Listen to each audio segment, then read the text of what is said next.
professeur est où? Il est en salle ici.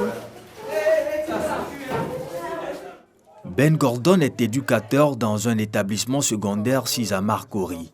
Entre la gestion des problèmes des élèves, la réception des parents et le suivi du programme académique, Ben a décidé de se lancer en août 2020 dans une autre activité, la livraison d'articles. J'ai pris des renseignements, je me suis acheté des motos, tout ça, j'ai constitué une équipe et puis on a commencé à travailler.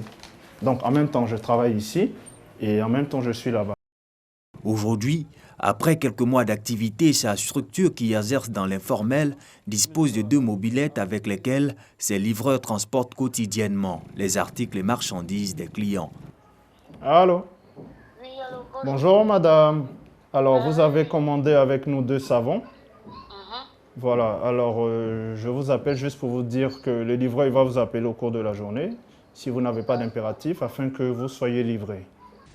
Comme Ben Gordon, plusieurs jeunes se sont lancés dans ce business nouveau. C'est le cas d'Aurélie Fieni, à la tête d'une structure de livraison située à la Riviera dans la commune de Cocody. On a constaté qu'il y a un besoin vraiment par rapport à Internet aujourd'hui. Il y a beaucoup de boutiques en ligne, de commerce en ligne, donc qui ont forcément besoin de livraison. Ne plus se déplacer pour faire ses emplettes, commander en un clic via son smartphone et recevoir quelques heures après ses articles. Cette pratique nouvelle gagne de plus en plus le cœur des Abidjanais. C'est quand même bien parce que tu as la possibilité de recevoir ta marchandise chez toi à la maison à moins de coûts. C'est vrai qu'on paye certains frais, mais c'est quand même bénéfique.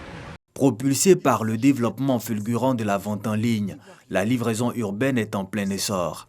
Un secteur porteur qui, depuis quelques jours, est au cœur des débats suite à la publication d'un communiqué du collectif des entrepreneurs de la livraison urbaine de Côte d'Ivoire.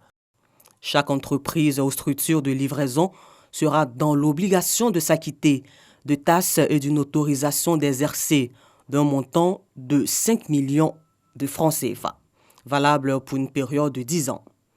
Pour Aurélie Fieni, si cette information est avérée, ça serait un coup dur pour sa jeune structure. Nous, jeunes entreprises, ça nous fait un petit choc parce que la somme demandée est un peu à la hausse.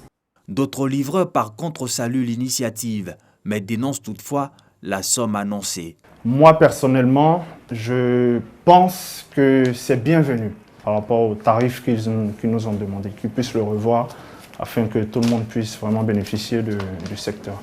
Face à la vague d'interprétation de ces nouvelles dispositions et les interrogations sur la légitimité de l'intervention de la RTCI dans ce secteur, la Direction générale de la dite structure publie un communiqué le mercredi 13 janvier. Elle y explique les fondements juridiques de ces mesures et rassure les acteurs. La RTCI tient à rassurer l'ensemble des acteurs du secteur postal et la population qu'elle exerce sa mission de régulation du secteur postal dans l'intérêt, bien compris, de toutes les parties prenantes et veille au bon équilibre du marché.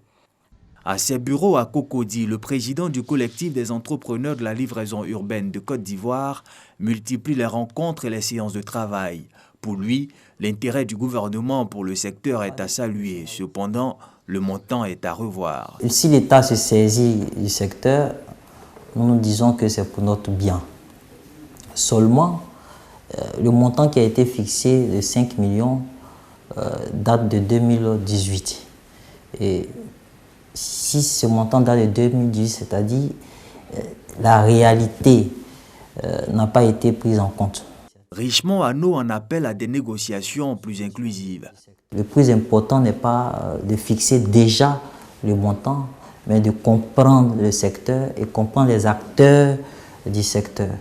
Donc nous proposons déjà un dialogue, une rencontre afin que les acteurs que nous sommes puissions exposer nos réalités afin que cela soit pris en compte. Les jours passent, mais la RTCI et ses nouvelles réglementations sont toujours au centre des débats sur les réseaux sociaux et quelques plateaux de télévision. Face à cette situation, l'autorité de régulation convoque les acteurs de la livraison urbaine à une rencontre d'échange le vendredi 14 janvier à son siège à Marcory. À cette séance, contre toute attente, le directeur général fait savoir que les livreurs urbains ne sont pas concernés par la mesure. Les 5 millions prévus par le législateur ne vous concernent pas. Selon Bilé Diéméléou, le souhait de la RTCI est d'accompagner simplement les livreurs urbains en vue de leur permettre de profiter pleinement de leur activité. Notre rôle pour nous, c'est de vous protéger. Notre rôle aussi, c'est de pérenniser vraiment l'activité. Et puis faire de sorte que ce soit un métier et qui rassure aussi celui qui est au terminus. Au lendemain de cette rencontre, nous retrouvons Arnaud Richemont, président du collectif dans ses locaux. Pour le jeune livreur, si cette information donnée la veille par le régulateur est une satisfaction, il reconnaît cependant que le secteur a besoin d'être organisé. Le CELICI et les groupements et associations rattachées se félicitent de l'éclaircie qu'a apporté le directeur général concernant les 5 millions. Nous espérons que l'organisation qui est prônée par le directeur général de la RTCI puisse être mise en œuvre avec notre participation. En attendant cette réglementation appropriée pour leur permettre d'exercer dans la légalité avec professionnalisme, les livreurs urbains sillonnent toujours les rues de la capitale économique, transportant les articles et marchandises des usagers.